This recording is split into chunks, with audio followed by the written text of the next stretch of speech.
વિદ્યાર્થી મિત્રો, હવે આપણે કેપેસિટરમાં સંગ્રહિત ઉર્જા વિશે અભ્યાસ કરીશું. કેપેસિટરની બે પ્લેટોની વચ્ચે સમાન અને વિજાતીય વીજભાર પ્રસ્થાપિત કરવા માટે વિદ્યુતભાર પર કાર્ય કરવું પડે છે અને આ કાર્યનો સંગ્રહ કેપેસિટરની ઉર્જા સ્વરૂપે થાય છે. અહીં આપણે સૌપ્રથમ સમાંતર પ્લેટ કેપેસિટરમાં બે પ્લેટો ધ્યાનમાં લઈએ. આ બંને પ્લેટો પર શરૂઆતમાં કોઈ વીજભાર નથી એટલે વિદ્યુતભાર વિહીન પ્લેટો છે. હવે બીજી પ્લેટ પરથી પ્રથમ પ્લેટ પર કોઈ વીજભાર લઈ જવામાં આવે ત્યારે આ પ્લેટ ધન વીજભારિત કરે છે, આ પ્લેટ ઋણ વીજભારિત કરે છે. અને એમ છતાં વિચારીએ તો પ્રારંભમાં વિદ્યુતભાર વિહીન સુવાહકો 1 અને 2 ધ્યાનમાં લો. તો આ બે સુવાહકો ધ્યાનમાં લઈએ જેના પર કોઈ વીજભાર નથી.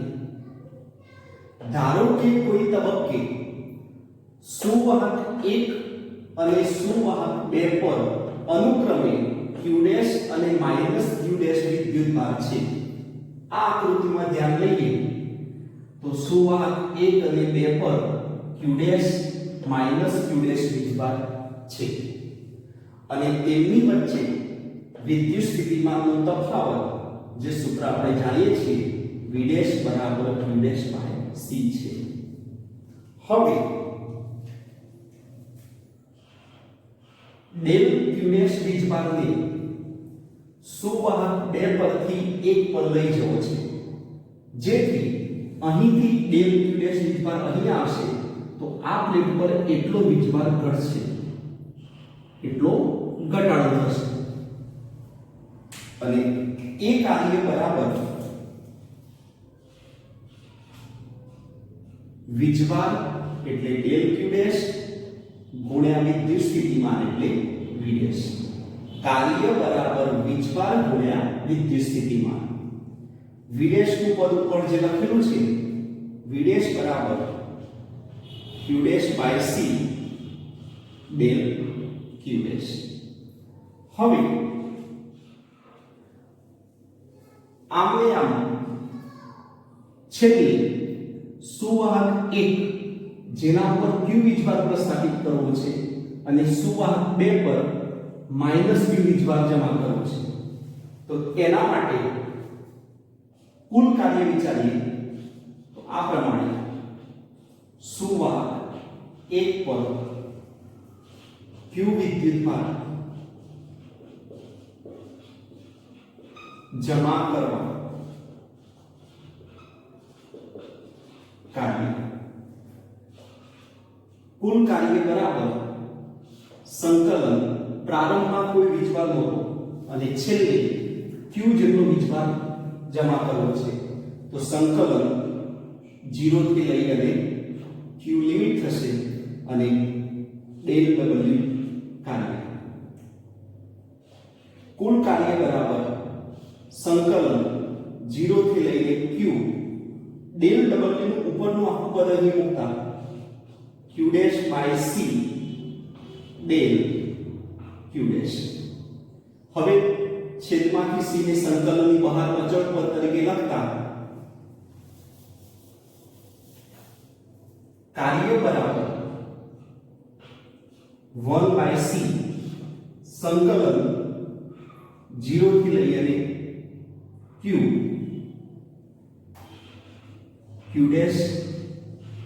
del q. સંકલનનો નિયમ લાગુ પડતા આપણે જાણીએ છીએ તે પ્રમાણે q' નું સંકલન થશે q' નું વર્ગ છેદમાં 2. તો લિમિટ એની એ 0 થી લઈ અને q. હવે 2 ને બહાર લખતા 1/2c upper limit minus lower limit એટલે q' નો વર્ગ એની જગ્યાએ q² અને માઈનસ લોઅર લિમિટ તરીકે 0 નો વર્ગ q² લોઅર લિમિટ તરીકે 0 નો વર્ગ 0 થશે. w બરાબર q સ્ક્વેર અંશમાં લખીએ છેદમાં 2c 0 લખતા નથી અને આગળ જે રીતે વાત કરી એ પ્રમાણે આ કાર્ય બરાબર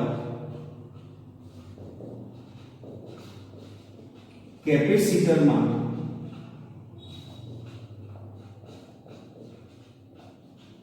સંગ્રહિત ઊર્જા માટે આ કાર્ય W ની ઊર્જા U બરાબર q²/2c તરીકે દર્શાવી શકાય. તો સૌપ્રથમ આ સૂત્ર કેપેસિટરમાં સંગ્રહિત ઊર્જાનું મેળવી શકાય. હવે આના બીજા પણ અમુક સ્વરૂપ લખી શકાય, જેમ કે U બરાબર વિદ્યુતભાર Q નું સૂત્ર આવું પણ એક લખી શકાય છે, Q બરાબર CV. Q² ની જગ્યાએ C² V² છેદમાં 2C. એક C કેન્સલ કરીએ તો U બરાબર 1/2 CV². આ પ્રમાણે પણ એક સૂત્ર મેળવી શકાય. અને છેલ્લે આ સૂત્રની અંદર U બરાબર 1/2 C V² ની જગ્યાએ V into V લખીએ તો આટલું જે પદ છે CV જેની જગ્યાએ Q મૂકી શકાય તો Q into V. તો આ પ્રમાણે છેલ્લું પણ સૂત્ર લખી શકાય છે.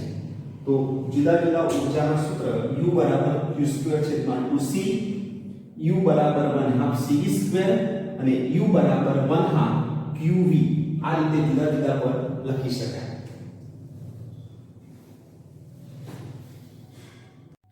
વિદ્યાર્થી મિત્રો, અગાઉ કેપેસિટરમાં સંગ્રહિત વિદ્યુત ઊર્જાનું સૂત્ર આપણે ભણેલા છીએ.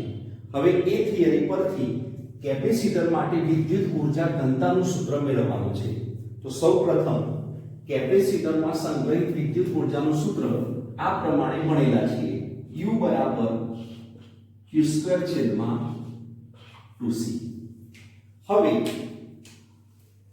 અહીં પૃષ્ઠ ઘનતા સિગ્મા બરાબર q છેદમાં a સૂત્ર આપણે જાણીએ છીએ, જેમાંથી q બરાબર સિગ્મા a લખી શકાય.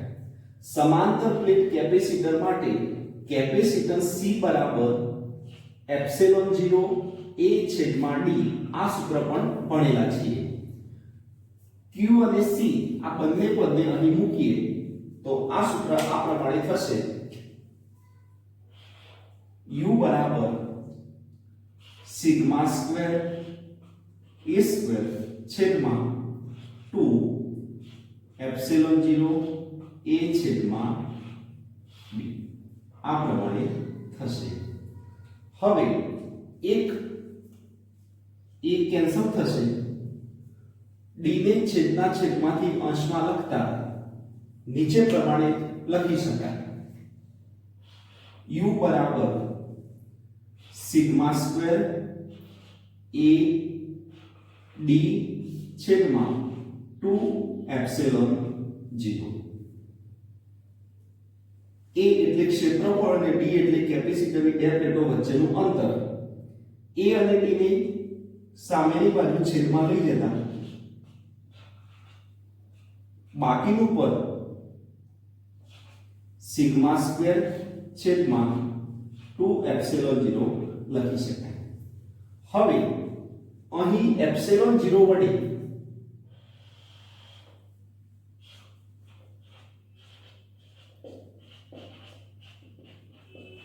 ગુણતા ભાગતા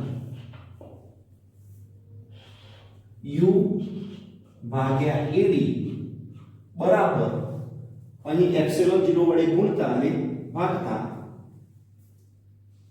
ε0 સિગ્મા સ્ક્વેર છેદમાં 2 એપ્સિલોન 0 સ્ક્વેર થશે. વિચારીએ ફરીથી, એપ્સિલોન 0 વડે ગુણ્યા અને અહીં એપ્સિલોન 0 વડે ભાગતા એનો અહીં વર્ગ થાય છે. હવે સમાંતર પ્લેટ કેપેસિટરની બે પ્લેટોની વચ્ચે વિદ્યુત ક્ષેત્રનું સૂત્ર E બરાબર સિગ્મા છેદમાં એપ્સિલોન 0 જે આપણે અગાઉ ભણેલા છીએ. કેપેસિટરની બે પ્લેટોની વચ્ચે વિદ્યુત ક્ષેત્રનું સૂત્ર છે. તો ઉપરના સૂત્રમાં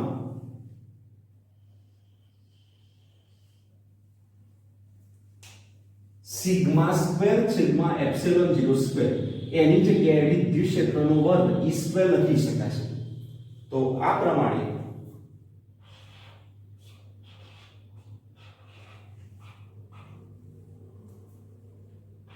1/2 બેને અલગ લખીએ, એપ્સિલોન 0 અને આટલા પદની જગ્યાએ E સ્ક્વેર લખી શકાય. આ જે પદ છે એમાં U એટલે કેપેસિટરમાં સંગ્રહિત ઊર્જા, વિદ્યુત ઊર્જા, અને A એટલે ક્ષેત્રફળ અને D એટલે બે પ્લેટો વચ્ચેનું અંતર. ક્ષેત્રફળ ગુણ્યા અંતર બરાબર આને આપણે કદ તરીકે વ્યાખ્યાયિત કરીશું. માટે આટલું જે પદ છે તેને ઊર્જા ઘનતા સ્મોલ u e એટલે વિદ્યુત ઊર્જા ઘનતા UE એ આટલા પદને વ્યાખ્યાયિત કરીશું. તો UE બરાબર 1/2 એપ્સિલોન 0 E સ્ક્વેર આટલું પદ મળશે. હવે આના ઉપરથી ઊર્જા ઘનતા આટલું પદ લખીએ છીએ, માટે ઊર્જા ઘનતાની વ્યાખ્યા પણ આપણે આ રીતે લખી શકીએ કે કેપેસિટરમાં એકમ કદ દીઠ સંગ્રહિત વિદ્યુત ઊર્જાને વિદ્યુત ઊર્જા ઘનતા કહે છે. ફરીથી કેપેસિટરમાં એકમ કદ ક્ષેત્રફળ ગુણ્યા અંતર એટલે છેદમાં એકમ કદ દીઠ મળતી ઊર્જાને ઊર્જા ઘનતા કહે છે. આ પ્રમાણે વ્યાખ્યાયિત કરી શકાય. વિદ્યાર્થી મિત્રો, અગાઉ કેપેસિટરમાં સંગ્રહિત વિદ્યુત ઊર્જાનું સૂત્ર આપણે ભણેલા છીએ. હવે એ થિયરી પરથી કેપેસિટર માટે વિદ્યુત ઊર્જા ઘનતાનું સૂત્ર મેળવવાનું છે. તો સૌપ્રથમ કેપેસિટરમાં સંગ્રહિત વિદ્યુત ઊર્જાનું સૂત્ર આ પ્રમાણે ભણેલા છીએ. U બરાબર q² છેદમાં 2c. હવે અહીં પૃષ્ઠ ઘનતા સિગ્મા બરાબર q છેદમાં a સૂત્ર આપણે જાણીએ છીએ, જેમાંથી q બરાબર સિગ્મા a લખી શકાય. સમાંતર પ્લેટ કેપેસિટર માટે કેપેસિટન્સ C બરાબર એપ્સિલોન 0 a છેદમાં d આ સૂત્ર પણ ભણેલા છીએ. q અને c આ બંને પદને અહીં મૂકીએ તો આ સૂત્ર આ પ્રમાણે થશે. U બરાબર સિગ્મા સ્ક્વેર a સ્ક્વેર છેદમાં 2 એપ્સિલોન 0 a છેદમાં b આ પ્રમાણે થશે. હવે એક કેન્સલ થશે, d ને છેદના છેદમાંથી અંશમાં લખતા નીચે પ્રમાણે લખી શકાય. U બરાબર સિગ્મા સ્ક્વેર a d છેદમાં 2 એપ્સિલોન 0. a એટલે ક્ષેત્રફળ અને d એટલે કેપેસિટરની બે પ્લેટો વચ્ચેનું અંતર. a અને d ને સામેની બાજુ છેદમાં લઈ જતા બાકીનું પદ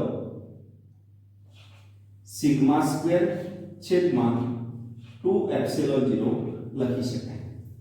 હવે અહીં એપ્સિલોન 0 વડે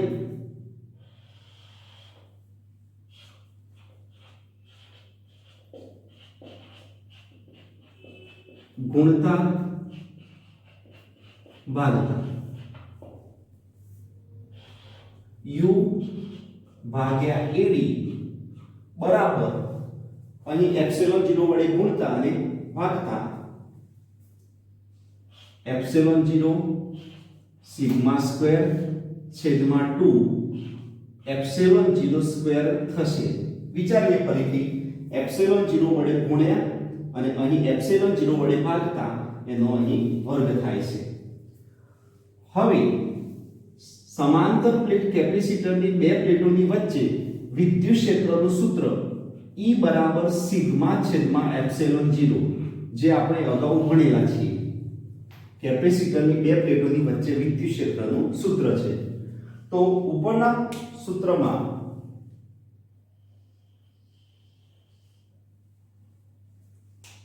સિગ્મા સ્ક્વેર છેદમાં એપ્સિલોન 0 સ્ક્વેર એની જગ્યાએ વિદ્યુત ક્ષેત્રનો વર્ગ E સ્ક્વેર લખી શકાશે. તો આ પ્રમાણે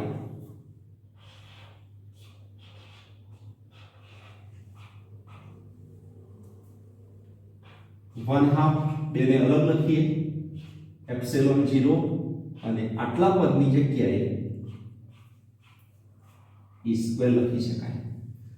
આ જે પદ છે એમાં U એટલે કેપેસિટરમાં સંગ્રહિત ઊર્જા વિદ્યુત ઊર્જા અને A એટલે ક્ષેત્રફળ અને D એટલે બે પ્લેટો વચ્ચેનું અંતર.